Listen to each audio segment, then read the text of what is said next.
Good afternoon everyone. Ito yung mga inahin ko, may itlog yung isa.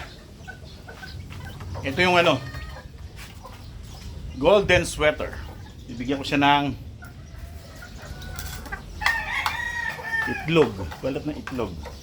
Kasi wala siyang access sa lapag eh. Yan, gustong gusto niya yung mga balat ng itlog. Binibigyan ko siya niya kasi kawawa naman. Hindi siya nakakapag ito yung butcher, tatanggalin ko na. Ilagay ko muna sa damuhan. Salitan sila para nakakakain sila ng damo. Babalik ko na doon tapos lalagyan ko rin nito. Ito yung aking butcher. Mount Banahaw line. Pasok na. Mana yung mga anak niya, mabait din. Ngayon, itong iyong katubigan. Tapos ito yung iyong eggshell. Yan, para meron kang snack. Tapos, ito na nga pala yung aking mga 3/4 bulik. Ay, ito yung nanay. Asan yung mga anak mo? Ayun, nasa kabila. Kaya pupuntahan natin yung mga anak. Ito yung nanay. Yun yung aking pure bulik na babae. Ito yung mga cute niyang anak. Ayan. Mga cute yung anak niya. Ayun yung aking inahin na Gen na pure bulik. Maganda yung pure bulik na yan. Yung meron silang Progency, tapos Thunderbird Chick Booster. Ganyan yung setup para hindi kinakalkal ni Queen Bee yung kanyang pagkain. Kasi ikakalat niya eh. Kaya yun ang setup. Ngayon naman, bukod dito sa dalawang to, mainahin ko na nasa battery cage pa. Patuloy pa rin ang breeding niyan. Meron dito yung kay Aling Mimay, ito. Yung kanyang pure white Kelso na B-boy. Cross sa butcher na Mount Banahaw. Ayun. Butcher Kelso labas niya. Pero white.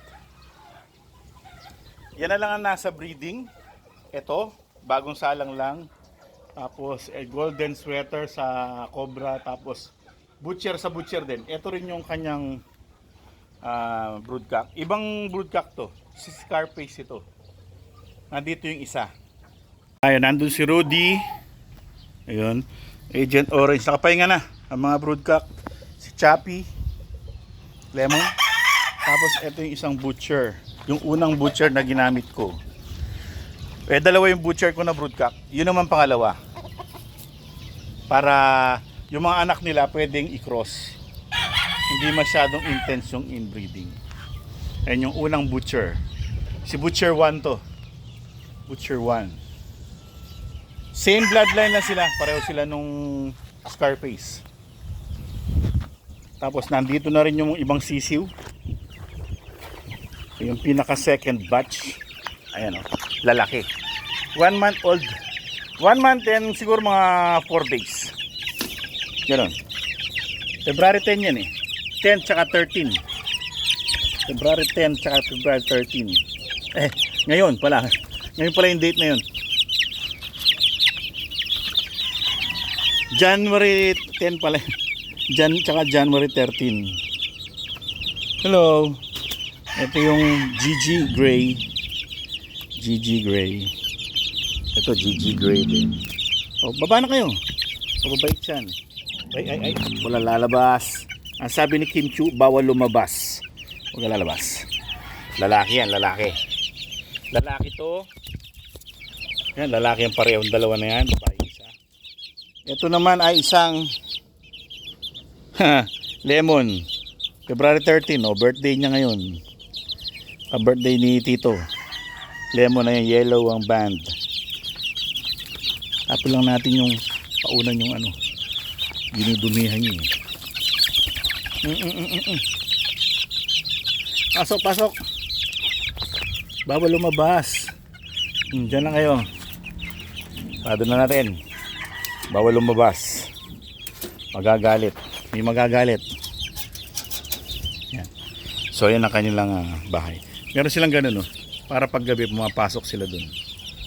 Wala na kasi silang ilaw. So malalaki na sila. Ayan na sila. So balikan natin yung mga breeders. Ito naman yung isa pang breeder na bulik. Anak ni Rudy to. Si number 2. Ito yung ginamit ko ngayon para makaproduce ako ng 3/4. Hindi inbred sila kasi magkamag-anak sila eh. Galing sila kay Jen pareho, yung si Rudy tsaka yung babae ko eh. So ito pamangkin niya bali to. Sa dugo. So may itlog to ha. Halika rito ako na. Ano lang tong itlog na to? Dito fertile. Sweater yan. Pero ano na, pahinga na. Si Batman, ano pa rin. Hindi, si Blue, inuupo ko pa rin pero hindi talaga nag-iitlog. Kaya, ito sinalang ko kay Batman.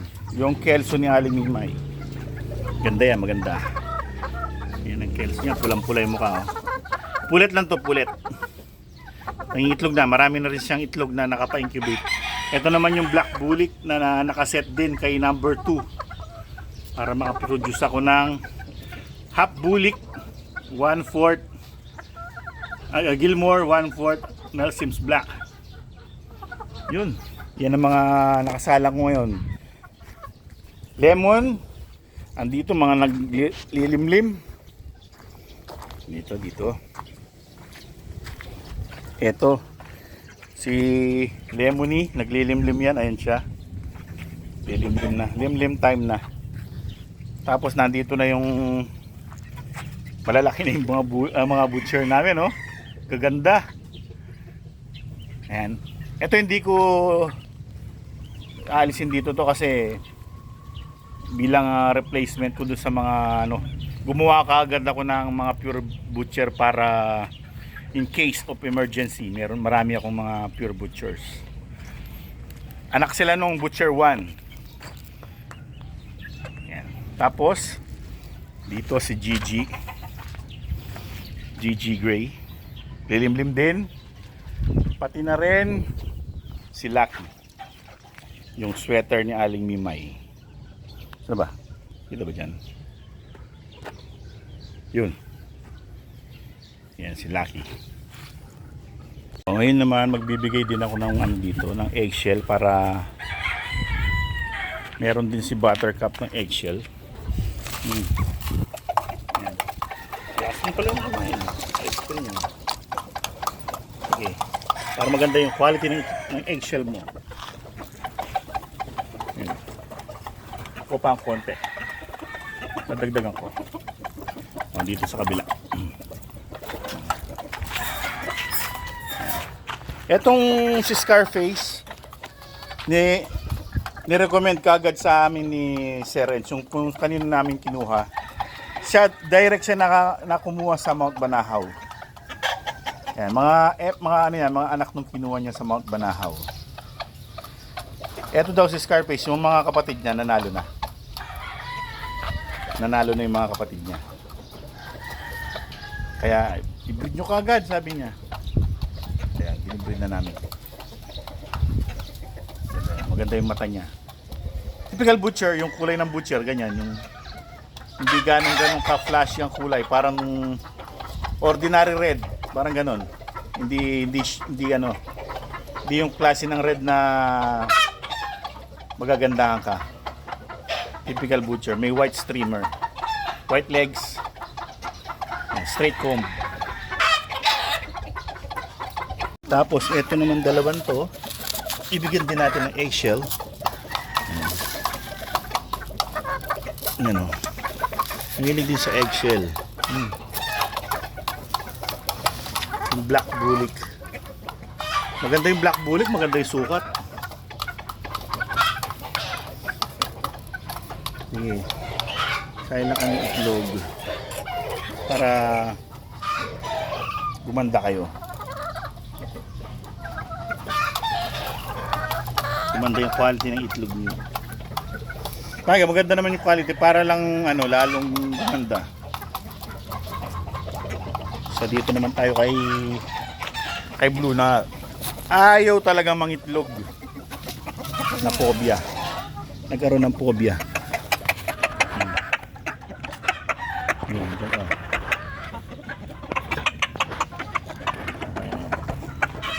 Nakikita niya yung mga eggshell niya. Tapos yung LDT, ito. Tapos na yung kanyang breeding duty. Ano na siya, pahinga na muna. Pahinga. Para makarecover.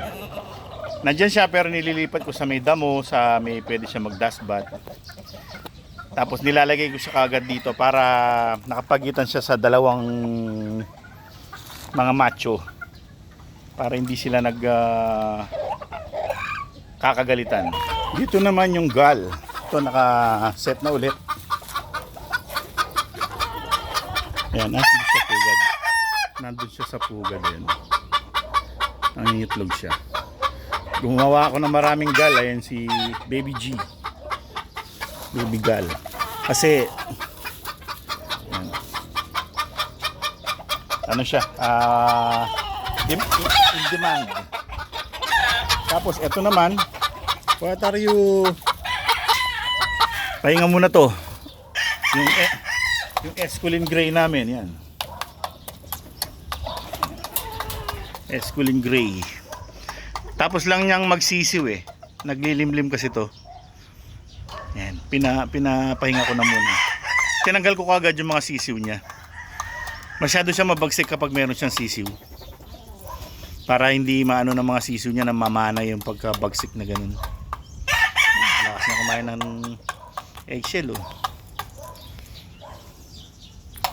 So mga kaibigan, yan ang breeding ko ngayong season. Sa una, ang tagal bago kami magkaroon ng mga itlog at sisiw. Ngayon, ang dami. Batch by batch na dumadating. Meron ng mga month old. Ayun na, ready na. Actually, may mga napaibig na. Ubus na yung mga ibang mga linya. So marami pa namang iba. Marami pang batch, marami pang mga sisiw. So ayan. Yan ang aming breeding area. So hanggang sa susunod na episode mga kaibigan. Paalam.